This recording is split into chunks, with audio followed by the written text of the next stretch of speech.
Clients మనకి call చేసినప్పుడు questions ఏం రైజ్ అవుతున్నాయంటే సార్ మీరే సైట్ విజిట్ చేసి ఫ్రీ కొటేషన్ అనేది ప్రొవైడ్ చేయొచ్చు కదా అని చెప్పి అడుగుతున్నారు. క్లౌడ్ కొటేషన్స్ ఆపేసి మనం 2 years అవుతుంది. కారణం ఏంటంటే ఒకప్పుడు మనము జస్ట్ ఫోన్ కాల్ చేస్తే మనం సైట్ కి వెళ్ళేసి విజిట్ చేసేసి కొటేషన్ ప్రొవైడ్ చేసేవాళ్ళం. దాని తర్వాత కొన్ని ఫోన్ కాల్స్ లో కూడా మనము వాట్సాప్ లో పంపించిన వాటికి ఎంత అవుతుందో ప్రొవైడ్ చేసినాం. బేసిక్ ఏమైతుందంటే ఇక్కడ వితౌట్ ప్రాపర్ కన్సల్టేషన్ మనం కొటేషన్ అనేది ప్రాపర్ గా వేయలేం. జస్ట్ ఒక బేసిక్ కొటేషన్ అని వెళ్తుంది, ఒక దాని నుంచి ఏం జడ్జ్ చేయలేం. అంటే దీనికి ఇంత అవుతుంది దానికి అంత అవుతుంది అనేది ప్రాపర్ గా అందులో మనకి ఉండదు. జస్ట్ ఓవరాల్ గా ఇంత వరకు అవ్వచ్చు అని ఉంటుంది, అది పెరగచ్చు తగ్గచ్చు. సో దాంట్లో ఒక క్లారిటీ ఉండదు. ఇంటీరియర్స్ అంటే జస్ట్ ఒక వస్తువు కాదు, దీనికి ఇంత కొటేషన్ ఇచ్చి పంపించడానికి ఒక డిస్కషన్ ఉంటది, దాని మీద ప్రాపర్ డీటెయిల్స్ ఉంటాయి, డిజైన్స్ ఏం చూస్ చేసుకోవాలని ఉంటది, వర్క్ క్వాలిటీ ప్రైస్ ఇదంతా డిస్కస్ చేసుకున్న తర్వాత ఒక ప్రాపర్ కొటేషన్ అనేది ఇవ్వగలుగుతాం. ఇప్పుడు ఫోన్ కాల్స్ లో కొటేషన్ ఇవ్వచ్చు కదా అనే వాళ్ళకి ఫోన్ కాల్ లో ఇచ్చే కొటేషన్ కి రియాలిటీకి చాలా తేడా ఉంటది అని చెప్పేసి చెప్తాం. సో అందుకే మనము ఫ్రీ కన్సల్టేషన్ ఇచ్చామన్నమాట. అంటే ఎవరైతే ఆఫీస్ నెంబర్ కాల్ చేసి అపాయింట్మెంట్ తీసుకుంటారో ఎస్పెషల్లీ వాళ్ళకి ఫ్రీ కొటేషన్, అంటే ఎలాంటి ఛార్జ్ లేకుండా కన్సల్టేషన్ చేసి వాళ్ళకి ఒక ఫ్రీ కొటేషన్ అనేది ప్రొవైడ్ చేస్తున్నాం. అదే కొంతమంది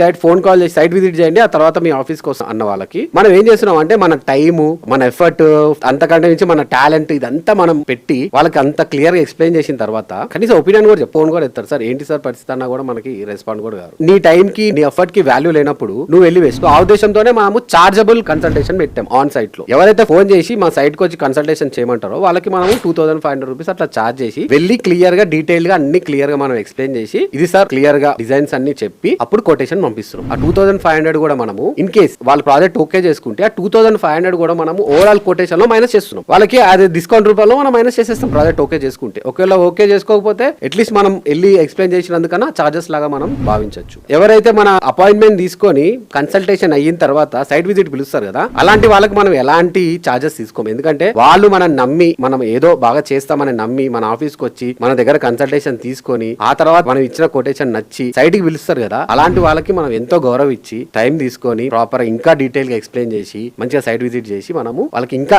రిఫైన్డ్ కొటేషన్ అనేది మళ్ళీ మనము అప్గ్రేడ్ చేయొచ్చు అనమాట. ఇక్కడ బయట ఫాల్స్ ఏమొస్తుంది అంటే వీళ్ళు క్లౌడ్ కొటేషన్స్ ఇవ్వరు, సైట్ కి రారంటారు. కానీ మనం సైట్ విజిట్స్ ఎన్నో చేస్తున్నాం, మన ఛానల్లో చాలా ఉన్నాయి సైట్ విజిట్స్. అది మన ఆఫీస్ కి వచ్చిన అపాయింట్మెంట్ తీసుకొని వచ్చిన వాళ్ళకి ఇస్తున్నాం. ఎందుకంటే అక్కడికి వెళ్ళి మన టైం వేస్ట్ చేసుకుంటున్నాం, మన వాల్యూ వేస్ట్ చేసుకుంటున్నాం. అండ్ నీకు వాల్యూ లేనప్పుడు ఆ ప్లేస్కి వెళ్ళి ఈ టైం ని వేస్ట్ చేసుకోవద్దు అనేది నా ఉద్దేశం.